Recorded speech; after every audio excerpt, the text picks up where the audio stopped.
paintings are based on emotion. I use landscape image as a metaphor for the feeling of time and illusion. I drove across the United States from New York to San Francisco 3 times. And every time I went across the country, I see nature differently because I've learned from one trip to the other and understood what I was looking at. How do you capture light and space and time, and it can suggest something, but it can also offer something else? Robert S. Duncanson is an African-American Hudson River Valley painter.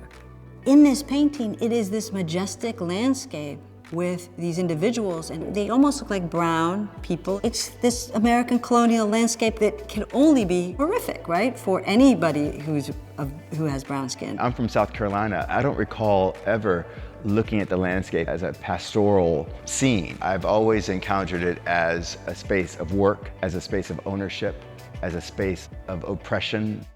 A lot of people view landscapes as apolitical. I would say that that is the result of a wonderfully effective indoctrination machine. The great American landscape painters like Thomas Cole and Bierstadt and Hudson River School painters, a lot of those paintings were propagandistic. You know, they were all about the Western expansion. Being influenced by Hudson River School, the landscape painters, and respecting what they're doing about their illusion, they invited me to go paint in this plantation in Georgia. There's a whole big bushy area around there, and I was looking and said, I wonder what happened in that area down there, how slaves were being treated. So I did a painting of that area. So as I was thinking about this history of kind of manifest destiny and this westward expansionist project, I felt like there were too many complex contradictions in anything that I was thinking about or interested in. It became more and more clear to me that it was through abstraction that I could really be most potent. I identify my work as landscape painting because it's offered as a counter narrative to the idea of landscape as devoid of historical precedents. The inequities in education, inequities of environmental sites like Flint, Michigan, conditions around homelessness, ideas of a social structure for those who are vulnerable. These conditions that persist to this day, that we've inherited, that are hundreds of years old, can be undone. And I'm interested in the undoing of that. My paintings, in terms of Afro-American and Native American, their blood is in the soil of the United States.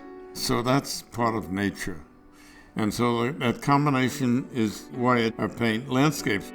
When I was in grad school, my paintings were made up of these marks, like symbolic types of marks. If I did one of them by themselves, they didn't feel like much, but if you put them in a group, all of a sudden they took on an identity by the other marks. It starts to articulate something else, and it's almost excavating something out of the landscape to the point where the figure emerges at times and then disintegrates and becomes something else. You can't just look at a painting and see one thing. There was this other element going on.